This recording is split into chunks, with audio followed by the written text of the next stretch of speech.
muusikutele. Sel aastal on Viljandil au võõrustada meie vabariigi tippsündmus, presidendi vastuvõttu meie kodusest rahvateatri suunal.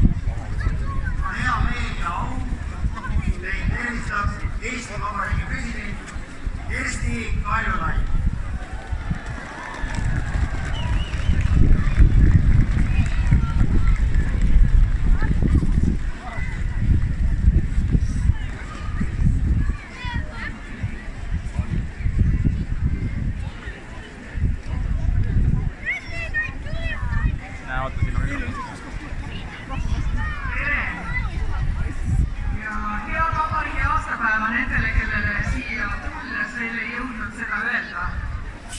On ilus päev ja mul on väga hea meel, et see pidu on jõudnud täna siia Viljandisse, sellepärast et Viljandi on parasjagu suur, et ära mahutada üks suurem sünnipäevapidu.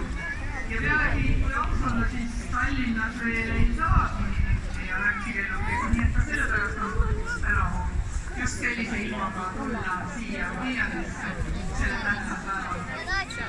Ma on hea meel kuulda, et täna on see rohkem rahvast rohkem kui eelmisel aastal ja mul on ikka väga hea meel näha Tallinnas kõiki rõõmsaid nägusid, enesetiimvaid nägusid ja inimesi, kes on valmis ja tahavad ise teha selle päeva iseenda jaoks ilusaks.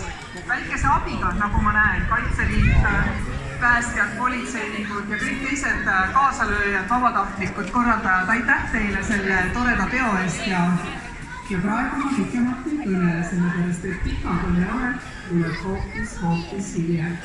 Ilusat sünnipäeva!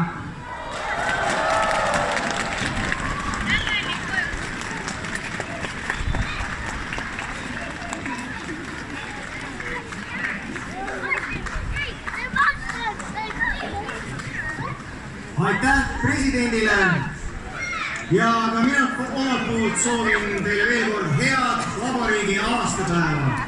Tähistage seda väärikalt ja tundke sellest rõõmu. Elagu Eesti! Ja uuesti annaksin ma laulujärje üle. Soovin katsijalle minöön, mille ei muuta.